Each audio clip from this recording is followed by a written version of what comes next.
Weh, kita ada tugas video loh. Bagaimana ya, weh? Kita kemana? Kita ke Museum Negeri Sumatera Utara aja. Hah? Kan kata Kak Emil tugas kita menjelaskan sesuatu. Kita kesana aja, Pep. Aduh, aku kan nggak bisa public speaking, weh. Kita pasti bisa, Petrus. Ayo kita masuk. Halo semuanya. Kami dari kelompok 7 sedang berkunjung ke Museum Negeri Provinsi Sumatera Utara. Selamat menyaksikan.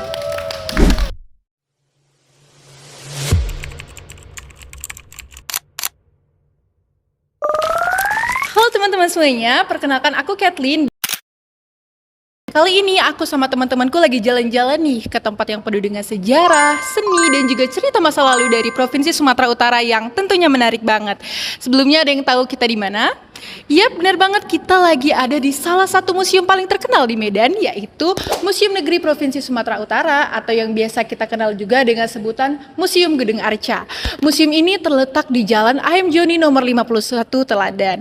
Nah, di sini kita bakal nemuin jejak-jejak sejarah, budaya, dan juga artefak-artefak kuno dari Provinsi Sumatera Utara yang tentunya menarik banget. Contohnya nih, di sebelah kiri aku sudah dijelasin gimana sih sejarah dari Provinsi Sumatera Utara. Dan di sebelah kanan aku juga sudah dijelasin nih gimana sejarah dari museum ini sendiri. Nah, museum ini pertama kali diresmikan pada tanggal 19 April 1982 oleh Menteri Pendidikan dan Kebudayaan pada saat itu, yaitu Dr. Daud Yusuf.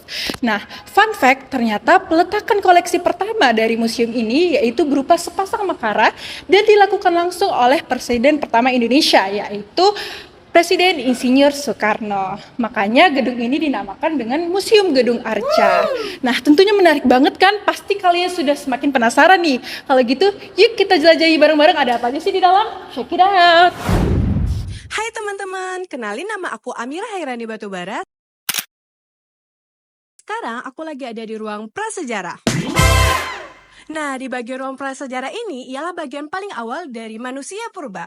Nah, di sini ada tanduk rusa dan replika-replika lainnya, teman-teman. Di sini ada replika manusia purba sedang memasak. Nah, di sini ada replika manusia purba dan fosil-fosil lainnya, teman-teman. Salah satunya ialah replika Solo 9, teman-teman.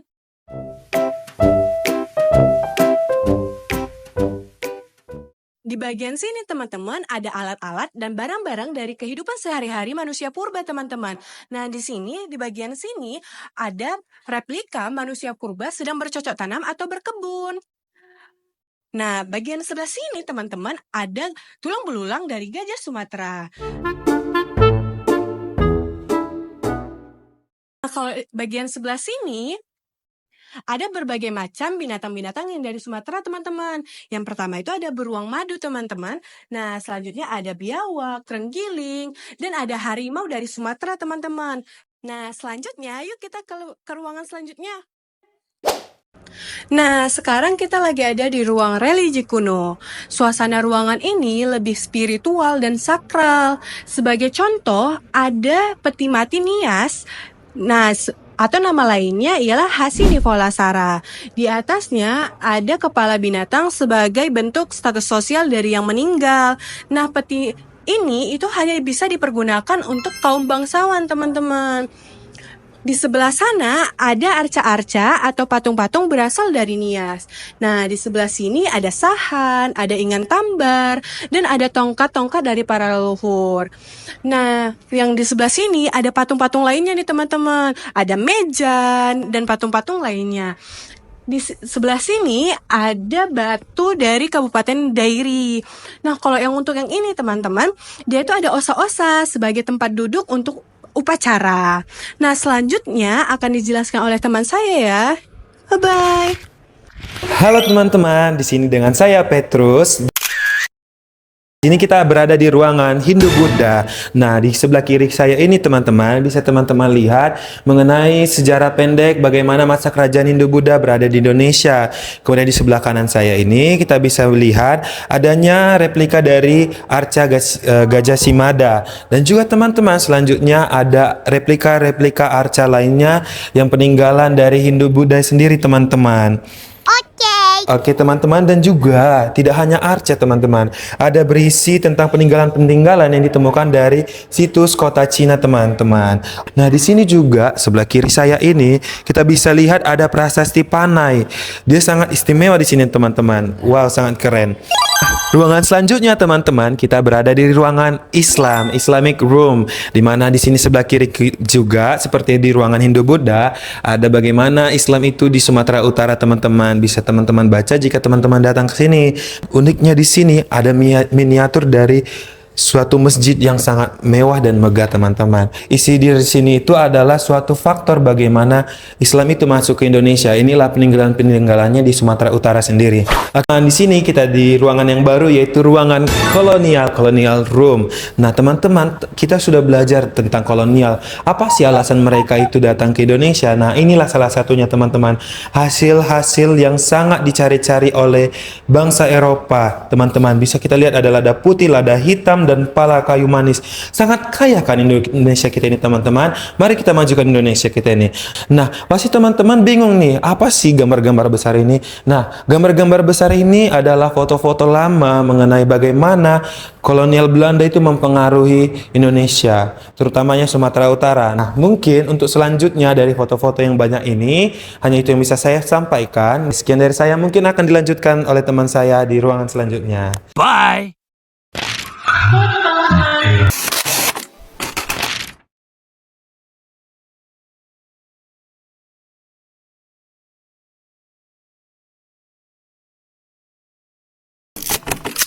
Kenalkan, aku Supriya Marsono.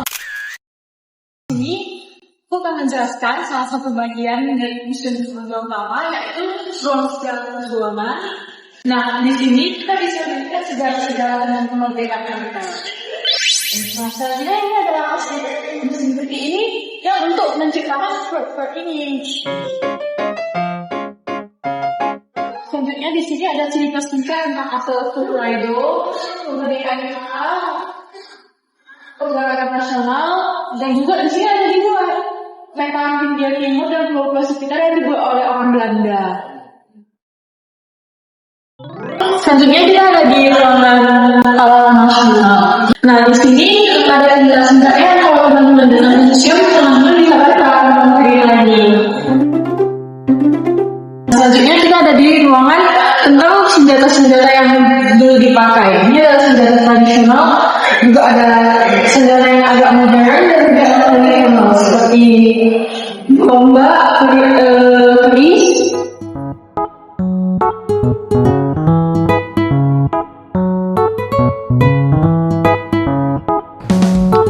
Halo teman-teman, nama aku Anissa. Sekarang kita berada di ruangan pers Sumatera Utara. Seperti yang teman-teman bisa lihat, berikut ini adalah tokoh pers di Sumatera Utara pada tahun 1885 sampai dengan tahun 1965. Teman-teman bisa lihat ada beberapa tokoh yang dipajang di papan berikut ini. Sampai sini juga merupakan tokoh-tokoh pers pada tahun tersebut. Lalu Daily Koran adalah surat kabar pertama yang muncul di Sumatera Utara yang diciptakan oleh Jacques Dean. Dan berikut ini adalah contoh-contoh surat kabar yang pada tahun itu terbit. Namun, seperti yang bisa teman-teman lihat, kalau di surat kabar berikut ini tidak menggunakan bahasa Indonesia, melainkan menggunakan bahasa daerah. Seperti ini, surat kabar berikut ini menggunakan bahasa Jawa dengan ejaan lama. Lalu, surat kabar berikut menggunakan bahasa Karo, dan surat kabar berikut menggunakan bahasa Batak. Lalu sampailah kita kepada alat-alat yang digunakan pada tahun itu. Ini adalah mesin tik yang digunakan majalah Cermin Karo yang digunakan pada masa awal kemerdekaan. Dan berikut ini merupakan kamera TVRI yang digunakan pada tahun 1970-an. Ini kamera film yang untuk merekam layar lebar pada zaman itu, seperti yang teman-teman tahu juga, digunakan pada tahun 1978. Tidak hanya di ruangan ini saja, kita akan lanjut ke lantai 2 untuk mengulik lebih dalam apa saja koleksi yang ada di Museum Negeri Sumatera Utara ini. Ayo! Nah, sekarang kita akan melihat apa sih kesenian-kesenian asli dari Indonesia yang sampai sekarang itu masih terbawa di masyarakat kita, walaupun sudah tidak terlalu ya. Seperti yang teman-teman lihat, di sini ada patung. Di sini menunjukkan bahwa permainan anak-anak pada masa itu adalah congklak. Bisa dilihat. Lalu di sini juga ada ketapel. Ada ini kayak catur ya zaman dulu ya. Terus ada bola. Nah, jadi kayak memakai peralatan-peralatan yang seadanya untuk menghibur, untuk membuat permainan pada masa kecil yang belum ada teknologi seperti kita sekarang. Oke, lanjut. Lalu ini ada si gale-gale, bisa kalian lihat. Ini adalah boneka yang digerak-gerakan seolah-olah boneka tersebut memiliki nyawa ya teman-teman.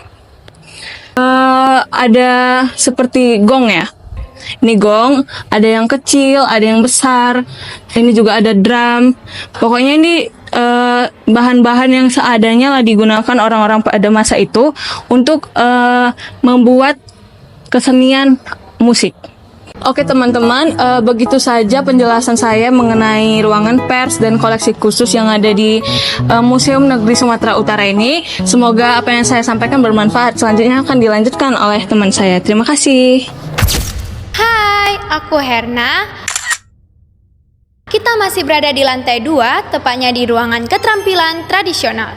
Yuk kita lihat lagi. Nah, ternyata adalah kain tenun dari Sumatera Utara, yaitu kain ulos. Kain ulos ini adalah dari berbagai suku, yaitu suku Batak Toba, Karo, Mandailing, Pakpak, dan lainnya. Nah, kain ulos ini sebagai lambang kasih sayang dan penghormatan. Kain ulos biasanya digunakan pada acara-acara adat, misalnya kelahiran, pernikahan, kematian, dan acara adat lainnya. Nah, selain dari kain tenun ini, apalagi ya? Yuk kita ke sana. Selanjutnya kita berada di bangunan-bangunan di Sumatera Utara. Salah satunya adalah Museum Negeri Sumatera Utara, teman-teman. Dan juga ada rumah adat tradisional dari berbagai suku, yaitu ada Batak Toba, Karo, Mandailing, Pakpak, dan lainnya, dan ada juga suku Nias. Nah, rumah adat ini memiliki keunikan masing-masing. Salah satu keunikannya adalah atap yang tinggi seperti perahu yang melengkungnya, dan kemudian memiliki ukiran yang berbagai jenis dan memiliki makna-makna yang berbeda. Nah, rumah adat ini bukan hanya memiliki tempat tinggal, namun juga untuk sebagai simbol persatuan dan sebagai warisan budaya leluhur. Apalagi ya di ruangan ini, yuk kita lihat. Selanjutnya teman-teman, kita berada di peralatan rumah tangga. Contohnya itu ada hitang, perberasan, gala-gala, dan lain sebagainya teman-teman. Kita bisa melihat, dan kemudian kita bisa melihat di sebelah kanan saya adalah peralatan upacara daur hidup. Nah, contohnya itu adalah kendi, mangkuk, dan lain sebagainya teman-teman.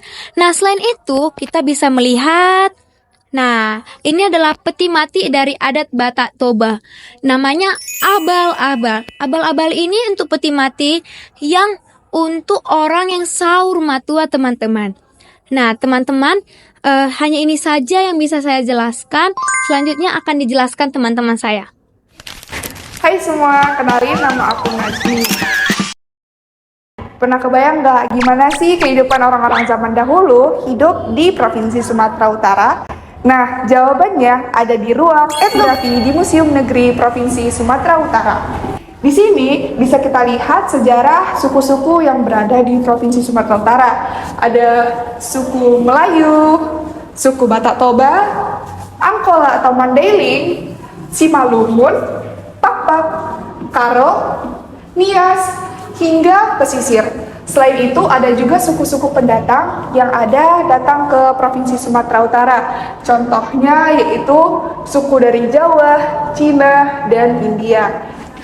Selanjutnya, kita masuk ke ruang alat-alat pada zaman dahulu. Salah satunya ada alat-alat pandai besi. Bisa dilihat juga transportasi yang digunakan untuk mengangkut barang-barang berat. Di sini ada alat-alat pertukangan kayu, ada peralatan perikanan seperti jaring-jaring atau bisa disebut orang zaman dahulu itu jala. Kita masuk ke peralatan sawah dan ladang. Seperti kita tengok yang besar ini itu disebut dengan sisir. Di sini kita masuk peralatan peternakan. Lalu di sini alat-alat berburu, bisa dilihat alat-alat berburunya bagaimana. Di sini juga ada peralatan perdagangan. Beginilah orang zaman dahulu untuk melakukan dagang. Nah, beginilah teman-teman bagaimana peralatan zaman dahulu yang memiliki sejarah bisa berubah menjadi peralatan yang biasa digunakan oleh masyarakat sekarang. Terima kasih, dadah! Terima kasih pada semua yang sentiasa bersama. Hadiah pada kita semua, teman-teman luar biasa.